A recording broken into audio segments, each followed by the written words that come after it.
ಹಸುವನ್ನು ರಾಷ್ಟ್ರೀಯ ಪ್ರಾಣಿ ಎಂದು ಘೋಷಿಸಿ. ನಮ್ಮ ಭಾರತ ದೇಶದಲ್ಲಿ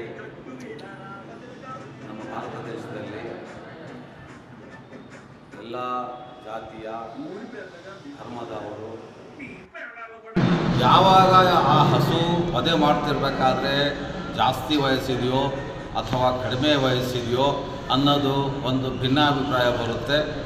ಅವಾಗ ಬೇರೆ ಒಂದು ಸಾರ್ವಜನಿಕರಿಗೆ ಈ ವಿಚಾರವಾಗಿ ಯಾವುದೇ ರೀತಿಯಾದ ಗೊತ್ತಾಗೋದಿಲ್ಲ. ಬೇರೆಯವರು ಇದು ಏನು ತಿಳ್ಕೊಳ್ತಾರೆ ಅಂತ ಹೇಳಿದರೆ, ಈವನದು ಆ ಹಸು ಏನು ಮುದಿ ವಯಸ್ಸಾಗಿ ಆಗಿತ್ತು, ಆ ಹಸುವನ್ನು ನಾವು ವಧೆ ಮಾಡಿದರೂ ಸಹ ಅದು ಒಂದು 14 ವರ್ಷದ ಮೇಲ್ಪಟ್ಟು ಇತ್ತು ಅಂತ ಹೇಳಿಬಿಟ್ಟು ಆ ಧರ್ಮದವರಿಗೂ, ಆ ಹಿಂದೂ ಧರ್ಮದವರಿಗೂ ಮತ್ತು ಮುಸ್ಲಿಂ ಧರ್ಮದವರಿಗೂ ಕೂಡ ವ್ಯಾಜ್ಯಗಳು ಶುರುವಾಗಿ ಅನೇಕ ರೀತಿಯಾದ ದುರ್ಘಟನೆಗಳು ಆಗಿದ್ದಾವೆ, ಎಷ್ಟೋ ಕೊಲೆಗಳು ಆಗಿದ್ದಾವೆ. ಈ ರೀತಿ ಆಗೋದರಿಂದ ನಮ್ಮ ಒಂದು ಧರ್ಮದಲ್ಲಿ ಬಕ್ರೀದ್ ಹಬ್ಬ ಅಂಥೇಳಿ ಆಚರಿಸ್ತೇವೆ. ಈ ಬಕ್ರೀದ್ ಹಬ್ಬ ಆಚರಣೆಯಲ್ಲಿ ನಾವು ಪ್ರಾಣಿ ವಧೆಯನ್ನು ಮಾಡಿ ದಾನ ಮಾಡಿ ಅದನ್ನು ನಾವು ಹಬ್ಬವನ್ನು ಆಚರಣೆ ಮಾಡ್ತಾಯಿದ್ದೀವಿ. ಆ ಸಂದರ್ಭದಲ್ಲಿ ಇಂಥ ಹಸುಗಳು ಏನಾದರೂ ಕೂಡ ವಧೆ ಮಾಡಿದಾಗ ಆ ಒಂದು ಹಿಂದೂ ಧರ್ಮದವರಿಗೆ ಅದು ಮನಸ್ಸಿಗೆ ನೋವಾಗುತ್ತೆ, ಅದು ಧಕ್ಕೆಯನ್ನು ಉಂಟಾಗುತ್ತೆ. ಆದ್ದರಿಂದ ನಾವೇನು ಈಗ ಸರ್ಕಾರದವರು ಕೋಣವನ್ನು ವಧೆ ಮಾಡಲಿಕ್ಕೋಸ್ಕರ ಅನುಮತಿಯನ್ನು ಕೊಟ್ಟಿದ್ದಾರೆ. ಕೋಣವನ್ನು ಮಾತ್ರ ನಾವು ವಧೆ ಮಾಡುತ್ತೇವೆ, ಆ ಕಾನೂನು ಪ್ರಕಾರ ನಾವು ವಧೆ ಮಾಡುತ್ತೇವೆ.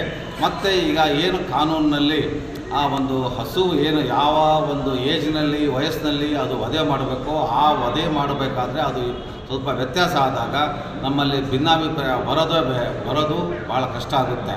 ಆದ್ದರಿಂದ ನಾವು ಸರ್ವಾನುಮತದಿಂದ ಈ ಒಂದು ಈ ಹಸುವನ್ನು ನಾವು ವಧೆ ಮಾಡೋದೇ ಬೇಡ, ನಾವು ಅದು ತಿನ್ನೋದೇ ಬೇಡ, ಅದನ್ನು ನಾವು ರಾಷ್ಟ್ರೀಯ ಒಂದು ಪ್ರಾಣಿಯಾಗಿ ಘೋಷಣೆ ಮಾಡಿಬಿಟ್ರೆ ಎಲ್ಲರೂ ಕೂಡ ಹಿಂದೂ ಮುಸ್ಲಿಮ್ಸ್ ಎಲ್ಲರಿಗೂ ಕೂಡ ಅದು ಗೌರವ ಕೊಟ್ಟಂಗಾಗುತ್ತೆ. ಆ ಪ್ರಾಣಿಯನ್ನು ನಾವು ರಕ್ಷಣೆ ಮಾಡ್ದಂಗಾಗುತ್ತೆ. ಹಿಂದೂ ಧರ್ಮದವರಿಗೆ ಅದು ಏನು ಪವಿತ್ರತೆ ಇದೆಯೋ ಅದು ನಾವು ಕಾಪಾಡ್ದಂಗಾಗುತ್ತೆ. ಮುಸಲ್ಮಾನರು ಹಿಂದೂ ಧರ್ಮದವರಿಗೂ ಕೂಡ ಸಹಕಾರ ಮಾಡ್ದಂಗಾಗುತ್ತೆ. ಆವಾಗ ನಮ್ಮ ಒಂದು ತ್ಯಾಗ, ಈ ಏನು ಕುರ್ಬಾನಿ ಅಂತ ಹೇಳಿದರೆ ತ್ಯಾಗ ಅಂತ ಅರ್ಥ.